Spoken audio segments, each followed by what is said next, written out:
Without the basic skills of language and listening, children are not going to be able to develop their literacy skills.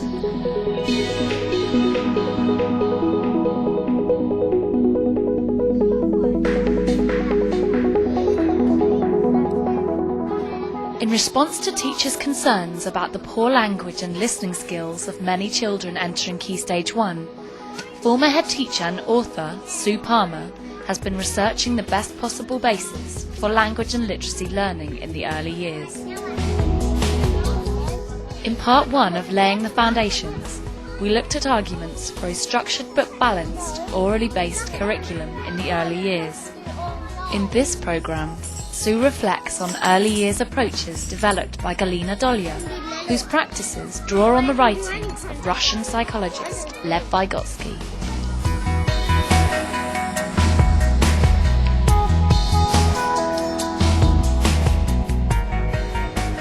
As a long-term fan of Vygotsky, I was absolutely thrilled when I heard there was a Vygotskian nursery operating in Hertfordshire, and I couldn't get there quickly enough. It was absolutely wonderful. The practice is glorious, because you've got the balance of Galina's highly structured, very rigorous activities, nevertheless very child-friendly, which the children enjoy in small groups, building up their language, their competence with symbolic information and so on, and the overall ethos of the nursery, which is what I would call excellent British practice, run by her nursery managers. So the children are taking from their teacher-directed sessions into their child-initiated play. Their language is being moved backwards and forwards between the two. When it was raining, I didn't see a rainbow. No. Were you listening to what Jojo said? What did you say, Jo? How do you get a rainbow? When the sunshine dries the rain. When it's sunny and rainy. So watch carefully. It's sunny, then it rains. What you get with a good practitioner, and this is something that I realise now can be taught because I was taught it, is the ability to interact with children in a way that will develop their language rather than a way that closes them down. What I've been taught to do now is what you see a good nursery practitioner do, which is just go in, sort of walk up, sit down, smile, so you try not to be too frightening, and say something like, I can see you're playing in the sand. I think I'll play in the sand too. And you start doing it with a little running commentary on what you're doing. I did this in Galina's nursery. They were playing in the water, and I started saying, I'm going to splash it here and splash it here. And after a few minutes, somebody said, you'll need this bucket. And the children and I began to talk. The thing is to ask questions or give commentaries which will open language, not close it. If you eat one of these, I'll give you Marmite toast. Can you help him eat it then? Because he's finding it hard to hold it.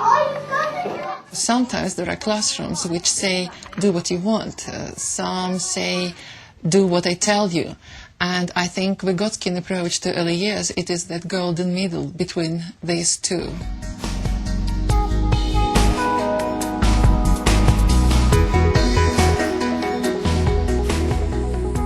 Once upon a time, there was a farmer. Let me see your farmers. And what did he plant, Abigail? He planted a tiny seed. That's right.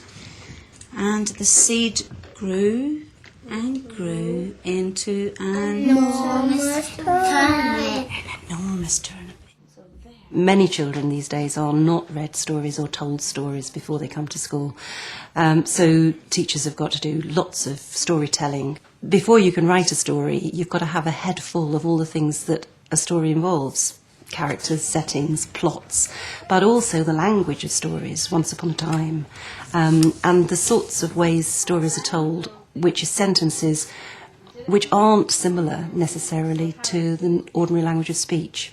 The old lady pulled the man, and they pulled, and what happened this time? It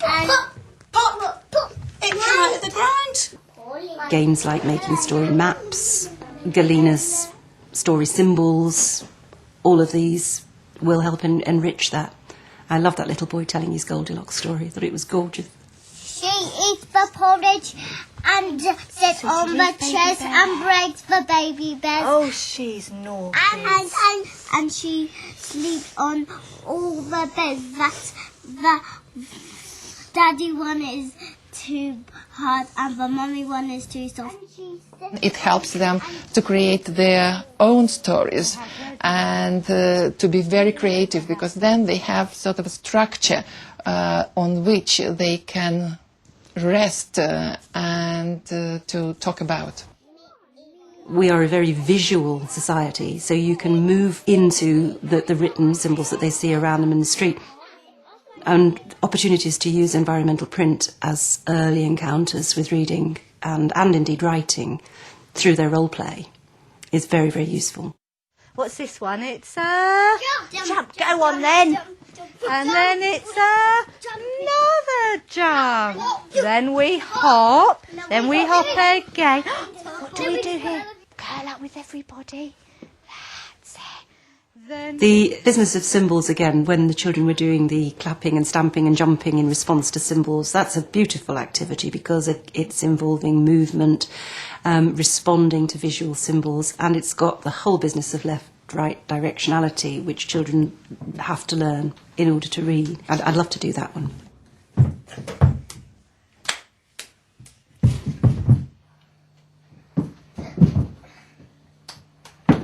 Well done. Excellent. Thank you.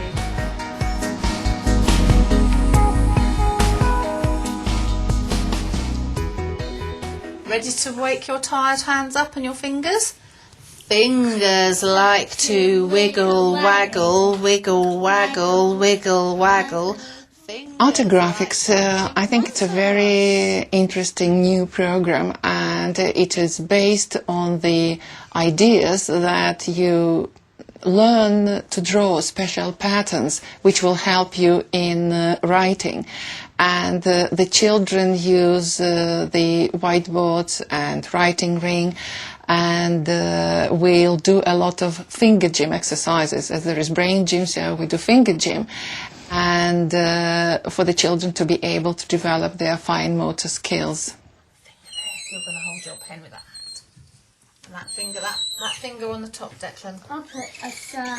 The problem is boys. The girls will do fine motor skills, no bother. The girls just play with little things and like doing little delicate things, Polly Pocket things and so on. Whereas boys are much more gross motor movers, so they would rather play in the playground big, running around. And it can sometimes be difficult to get boys to develop their finger muscles and their fine control. So you've got to look for boy-friendly things like locks and keys, tools, dinosaurs, always go down big, that they'll want to play in small world environments with. Because until you've got that hand-eye coordination and that control, that muscular control, you can't use a pencil. Tickles. It does. It is a bit tickly, isn't it? It's like a prickly hedgehog. Like thorns. Thorns. You're right, Declan. That is a very good thing. The lesson was beautiful, wasn't it? The finger exercises to strengthen the muscles, the finger ring, which is a brilliant way to get children to start holding the pens and pencils correctly. Learning the shapes, the basic 3 shapes that underpin English letters, and then concentrating on certain sorts of movements, which then can be taken into art activities. I saw that actually in the nursery when I went to visit. The shapes they were making in their artographics lessons suddenly turned up in their artwork that they were doing independently later. But also looking at those shapes and thinking what they are standing for. Ladders and fences and stairs, one little boy said, didn't he? Brilliant. Lovely. Mind that water because it'll go all over you and then you'll be a bit wet.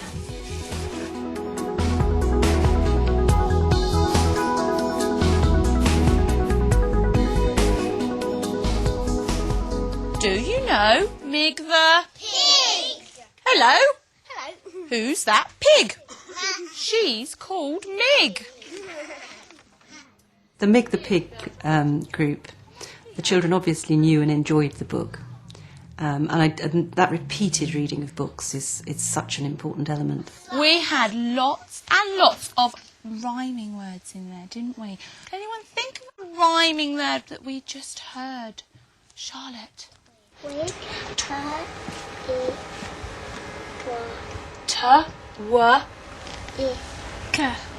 Good girl, well done. I loved the way the teacher had brought in the progression from thinking about the individual words and how you can blend and segment ig and so on, and the enjoyment the children were getting out of the rhyming, which was clear. When children start enjoying rhyming, you know they've got the starts of phonics, and they start playing with it themselves. Good boy, can you put it with an ig? Good boy, go and sit down. Has he made gig? Yes, well done. G, G. She'd also used magnetic letters to help children practice that making words, and then it had built up to words on cards, so we were moving up towards a sentence level. I think it's really important with young children that we concretise the activities in this way, so using words on cards to build up your sentence.